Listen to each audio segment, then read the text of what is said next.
Hello दोस्तों, welcome to my channel Divya law study. आज हम संपत्ति अंतरण अधिनियम के अंतर्गत एक लीडिंग केस के बारे में अध्ययन करेंगे। इस केस का नाम है associate hotel of India limited विरुद्ध R.N. कपूर। इसके संदर्भ में AIR 1959 सुप्रीम कोर्ट 1262। विषय: यह वाद Delhi and Ajmer Marwar rate control act 1947 की धारा 2, 6 एवं 7 1 पर आधारित है। इसके वाद के तथ्य हैं: associate hotel of India limited, जो इस वाद में अपीलार्थी है, दिल्ली में स्थित होटल इंपीरियल के मालिक थे। उन्होंने R.N. कपूर, जो कि मृतक है, इस वाद में उत्तरार्थी हैं कि मैडम्स जेम्स के नाम से एक जो व्यापार करता था, जिसका वह मालिक था, हेयर ड्रेसर व्यवसायी। श्री कपूर ने होटल एम्पियर में 2 क्लॉक रूम किराए पर ले रखे थे। यह 2 कमरे ladies and gents clock rooms के नाम से विख्यात थे।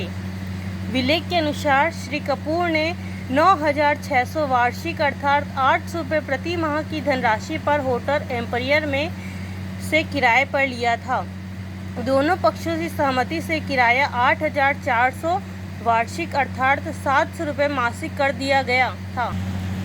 26 सितंबर 1950 को उत्तरार्थी ने श्री कपूर ने, जो कि रेंट कंट्रोल दिल्ली को इस आशय एक प्रार्थना पत्र लिखते हैं कि किराए की धनराशि बहुत अधिक है और दिल्ली और Ajmer Marwar rate control act की धारा 7 1 के अनुसार यह उचित किराया निश्चित कर दिया जाए।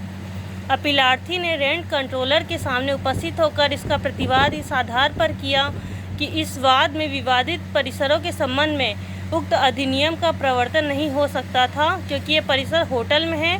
इस अधिनियम की धारा 2 के अंतर्गत मुफ्त किया गया था। अपीलार्थी का यह भी प्रतिवाद था कि उत्तरार्थी किराएदार न होकर मात्र एक अनुज्ञप्तिधारी है। 24 अक्टूबर 1950 को रेंट कंट्रोलर ने यह निर्धारित किया कि अधिनियम की धारा केवल उनके परिसरों को मुक्ति प्रदान करती है जिनमें होटल के केवल आवासीय कमरे हों।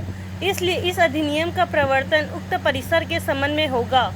रेंट कंट्रोलर के निर्णय के विरुद्ध जिला न्यायालय में अपील की गई।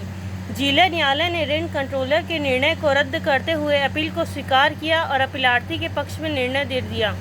अपीलार्थी ने पक्ष में निर्णय दे दिया। उच्च न्यायालय ने श्री कपूर ने इस निर्णय के विरुद्ध पुनरीक्षण याचिका पंजाब न्यायालय में दायर की। उच्च न्यायालय ने जिला न्यायालय के निर्णय को परास्त करते हुए रेंट कंट्रोलर के आदेश को उचित ठहराया।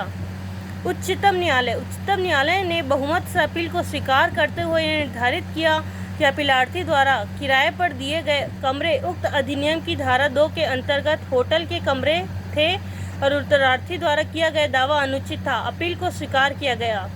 विधि के प्रतिपादित सिद्धांत: होटल के कमरे होटल की परिभाषा में आते हैं और उनमें किराया नियंत्रण अधिनियम लागू नहीं होता। कोई दस्तावेज अनुज्ञप्ति का निष्पादन करता है अथवा पट्टे को उसे तय करने के लिए दस्तावेज का अध्ययन किया जाना चाहिए। यदि दस्तावेज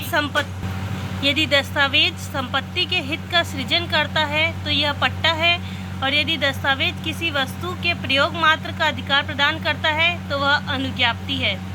Thank you for subscribe my channel.